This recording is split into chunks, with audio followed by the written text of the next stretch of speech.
Hello, hello, hello, everyone, and welcome to How to Boo in June, a YouTube collab. I am Teresa from Teresa's Spot for Art, where I love sharing art from my heart and teaching you how to create a little joy in your life through some fun, simple, and quick art projects. So, let me turn you around and we will get started. Okay, so I have out a tracer. If you click the link in the comment section, you will get this tracer as well as the supply list. I am painting on a 9 by 14 canvas today, and I'm just going to get started tracing this out. So I'm excited to have taken this on, and I'm excited to be sharing it with you guys. So again, I am tracing this. It is graphite paper, making the bottom. And I believe that gotta do my eyes.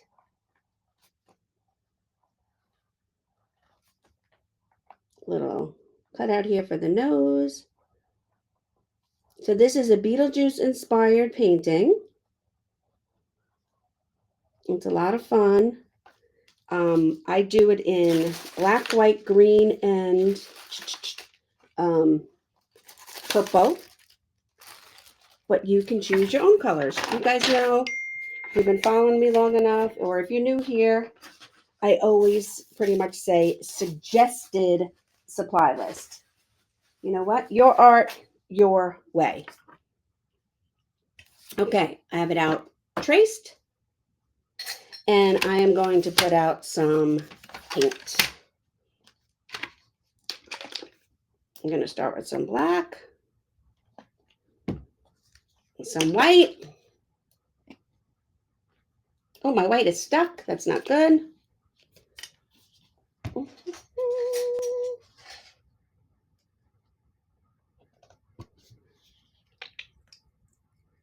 There we go. Nothing a skewer can't fix, right? A little bit of purple and a little bit of green. I love these palettes and these projects, you guys, that only take a few colors. Okay. I have out a liner brush and a 1/2-inch flat brush. I have a wider brush, but I don't think I'm going to need my wide brush. I might just use my 1/2-inch flat brush. Okay. All right. I'm going to get a Sharpie.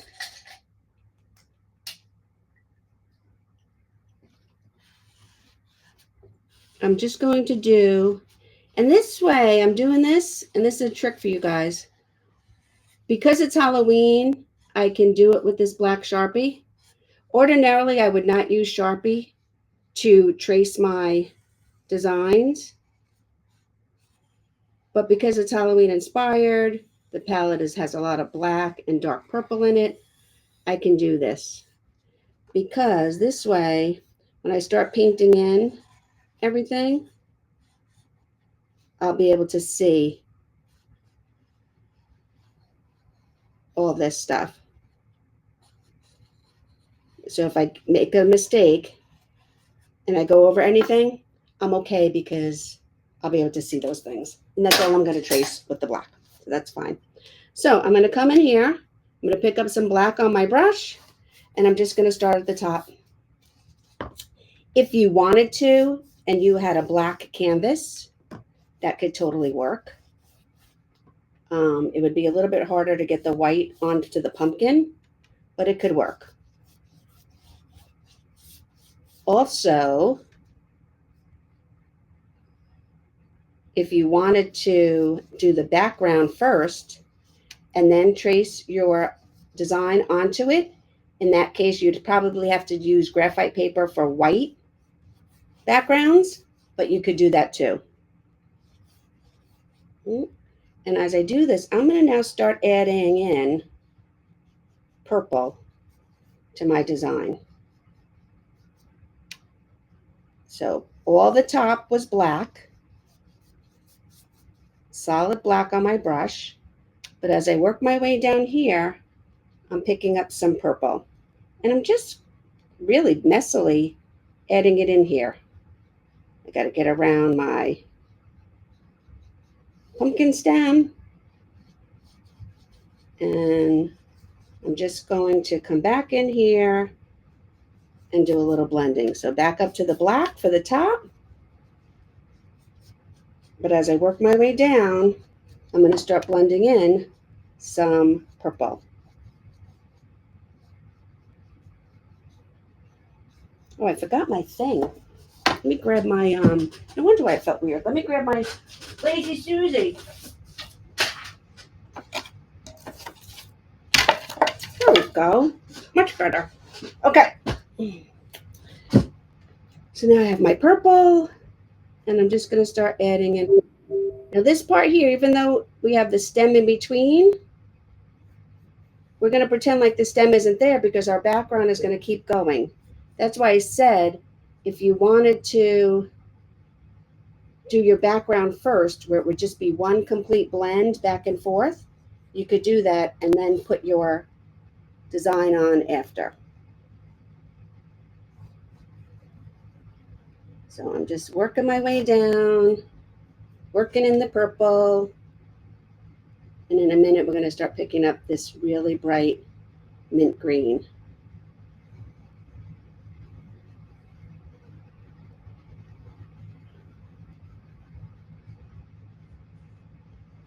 When I'm trying to fill in the nooks and crannies, I will do my brush any way I have to accomplish that. But once we have filled in the nooks and crannies, you want to come back and go over your brush strokes so they are uniform and either horizontal or perpendicular or whatever you want them to be. If you wanted this purple more pronounced, you can wait for your painting to dry a little bit and then come back in with the purple and it'll be much brighter. Okay, so now I have the purple. I'm going to come work my way down here a little bit with the purple. I'm outlining the outside of my pumpkin. And then I'm going to pick up a little bit of green. I'm going to start working in this green. So I'm going to work the green in, up, and then down. So I have some green here. I'm going to work it up into the purple, and then down, and the same thing on this side. Up into the purple a little bit, and then down. Okay. And as I work my way down, now I just want green.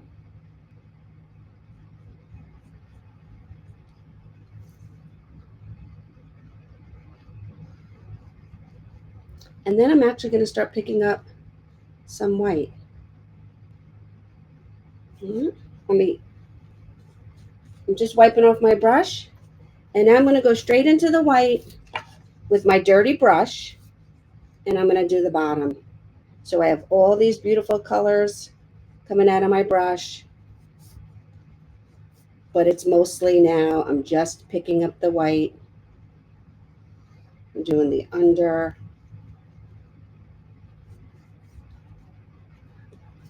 Okay. I'm going to get a little bit more green for in here, for where our green and our white meet. Same thing here.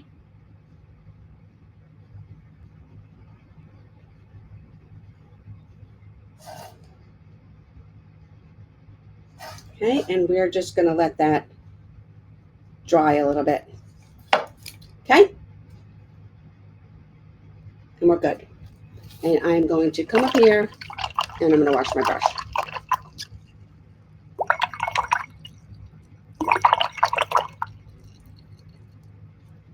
Now I have a little bit up here that I want to fix.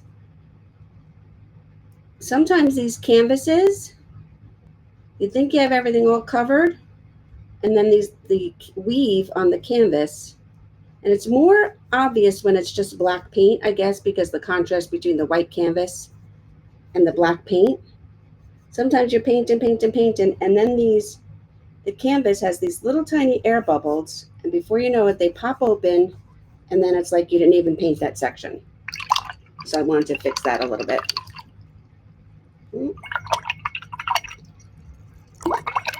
And then I'm just going to wash my brush. Okay.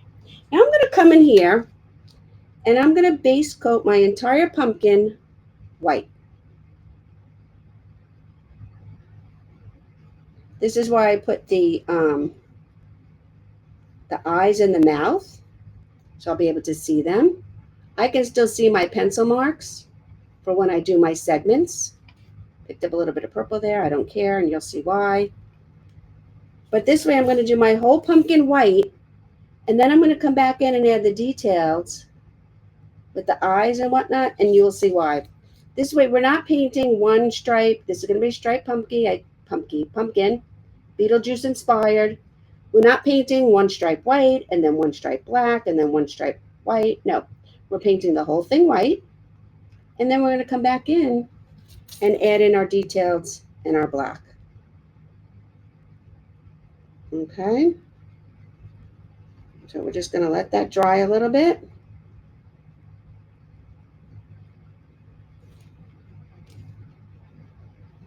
And I'm going to come down here, lighten this up a little bit down here. Okay, and I'm going to wash my brush.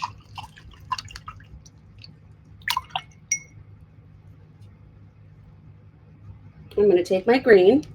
I'm applying a little bit of pressure to my brush so I can get a decent amount of green paint in my bristles. And now I'm going to start to do my stem. Where the stem meets the pumpkin, it's a little bit of a scallop. And now I'm just going to start filling this whole thing in with the base coat.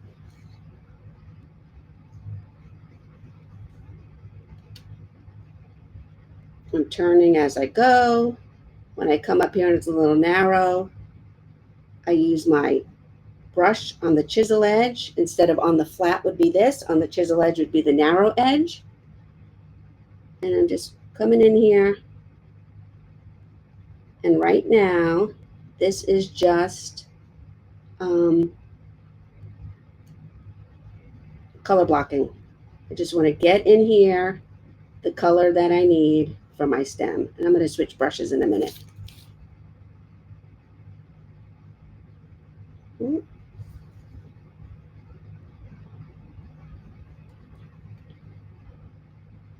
I want this green to be nice and dark.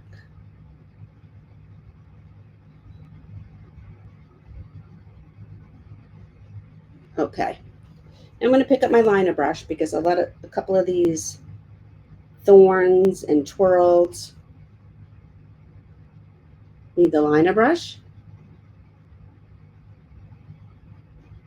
So I'm coming in here with the liner, and now I'm going to start adding in the thorny parts that stick out from the stem. So I'm going to come around for this one and come in. And then with the thorns, I start out here a little bit, and then they get thicker as they attach into the fat part of the stem. So when I'm out here, I'm on the thin side, then I add a little bit of pressure because you want where the thorns attach to be a little bit thicker at the base and thinner at the top. Now I'm just adding a little bit of shading into my into my stem rather. I'm just coming around with my brush. This is nice and green out here.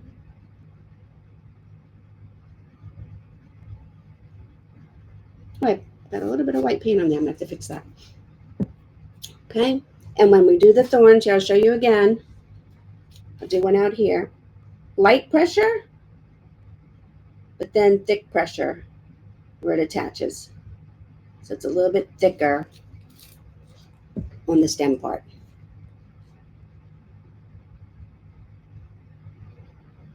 Okay. And then I'm just going to use my dirty brush, pick up a little bit of purple, and I'm going to come in here right along the inside and make it a little bit shady on the inside of the stem where it's meeting up with the purple to the outside. Okay, so I'm just adding a little bit of shading in here.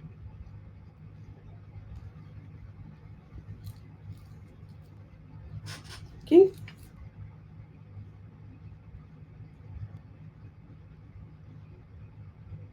And then a little bit down here as well into what I already added. Just pulling up my dirty brush, just pulling a little bit up. Okay, and I'm going to wash my brush.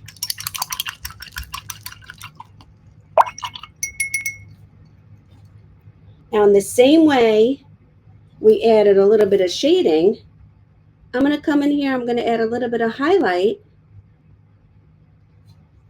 to the top of my thorns and my stem. So I'm just going to pull in a little bit of white up here, a little bit of white along here,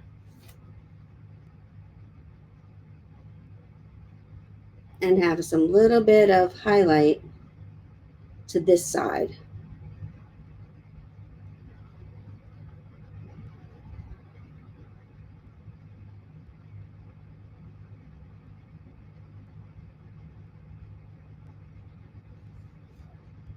Okay. And then I'm going to wash my brush. I'm going to go back to my little flat brush, my 1/2-inch flat brush. Let's see if I can fix this a little bit.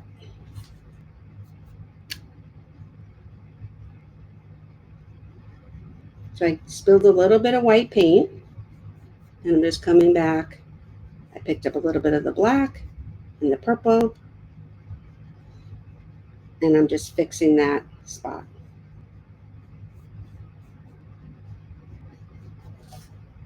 Okay, all right.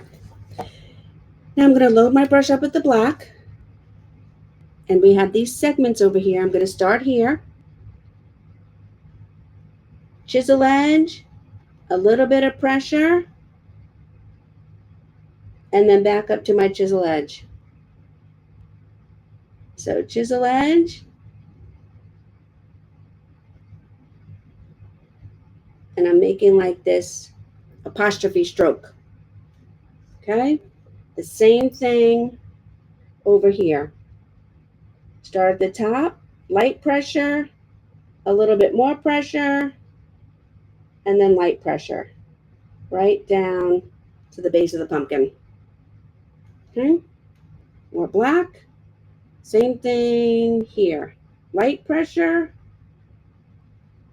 to heavy pressure, except this one, this stripe is a little bit thicker, so this stripe gets 2 strokes.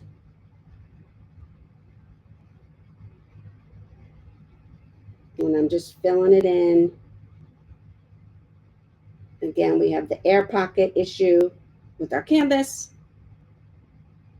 Okay.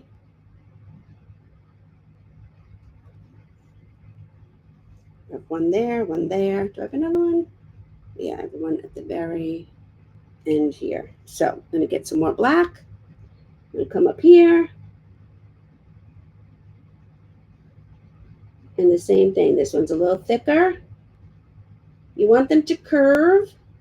They look like, they're going to look like a pair of parentheses, but it's important that you have them curve. Okay?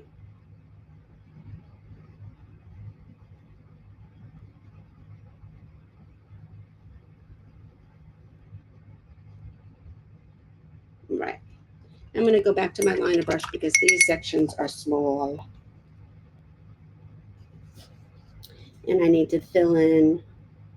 Our eyes come up and our face comes up in between.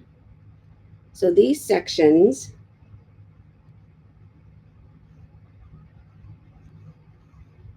are curved, but we have our mouth and our eyes in between. So I'm just filling these in. Okay? And then the same thing up here. So there's one. Oh, picked up white by mistake. And then here's the other. And we're just filling it in.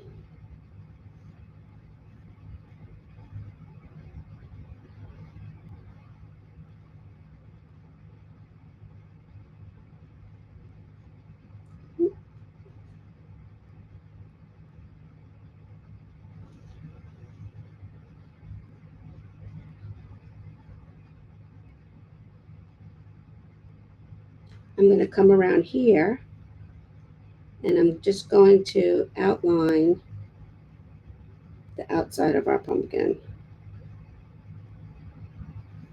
This is going to bring the whole thing together now.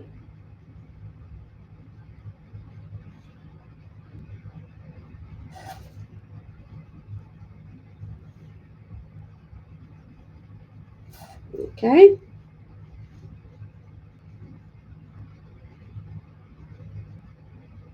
There's a couple little spots I have to fix, but that is easy enough for me to show you how we're going to do that. Oh, dropped on there too.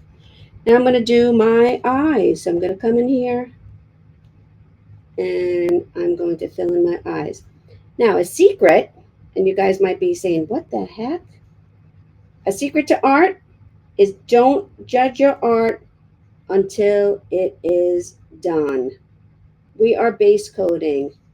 We are then color blocking. Then we're going to go back and we're going to add some details.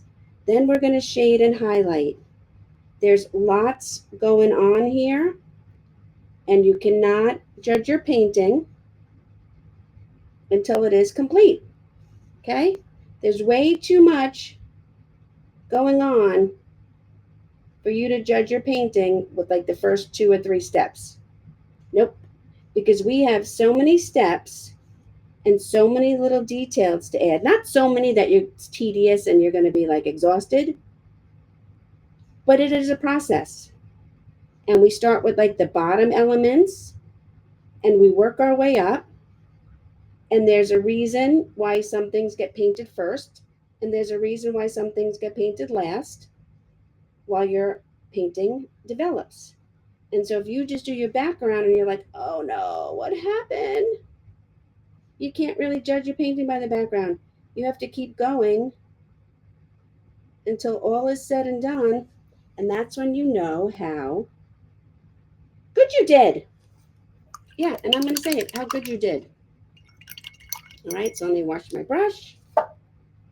And first off, I'm going to come in here. I'm going to bring in some white. I'm going to fix that part. See how easy that was? I waited for my black to dry, and I can come right in here and fix that. Okay? Then I got a little bit carried away with the black in here. So I'm going to come in, and I'm going to fix that as well. Because I want this black stripe here to be a little bit more narrow. And I'm going to wash my brush. Okay?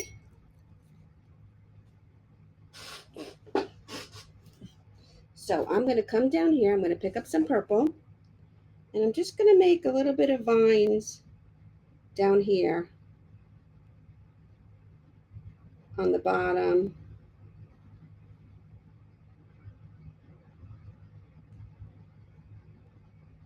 Of my art. Just to be a little bit creative. That's it. So we put that underneath the table. I'm going to pick up a little bit of black here, and I'm going to add in a little bit of shading under our pumpkin. Just a little bit.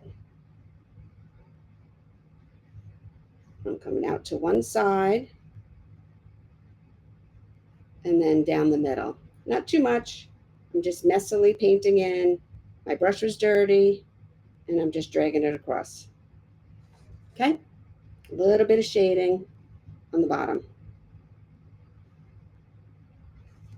I'm gonna wash my brush.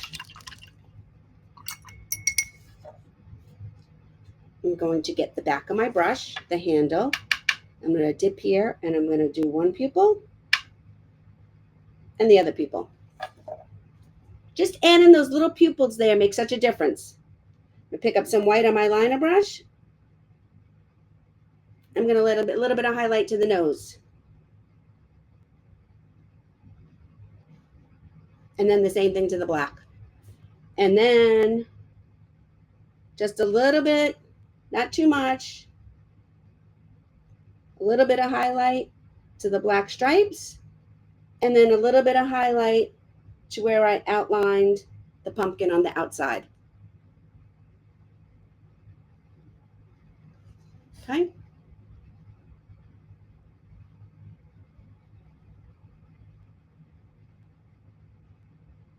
Then I'm going to take a little bit of black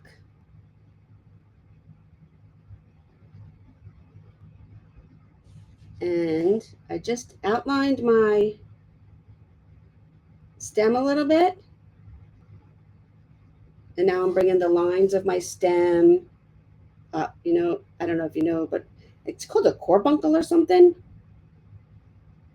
A stem has a lot of pieces that are growing into it. I'm just adding in a little bit of shading and adding in a little bit of this detailed line work into the stem, and they all coming up from the top.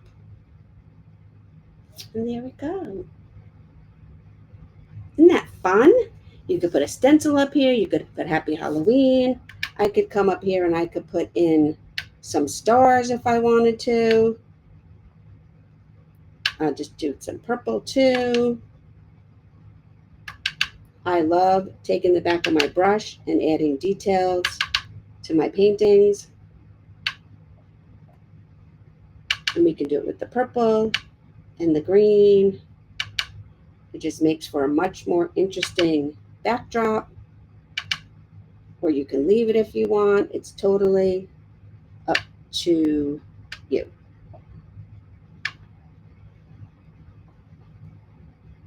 Grab some more purple. There we go. So let me turn you guys around.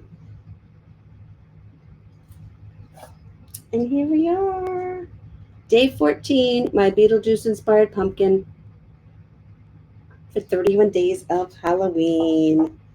Thanks, guys, and I will see you tomorrow.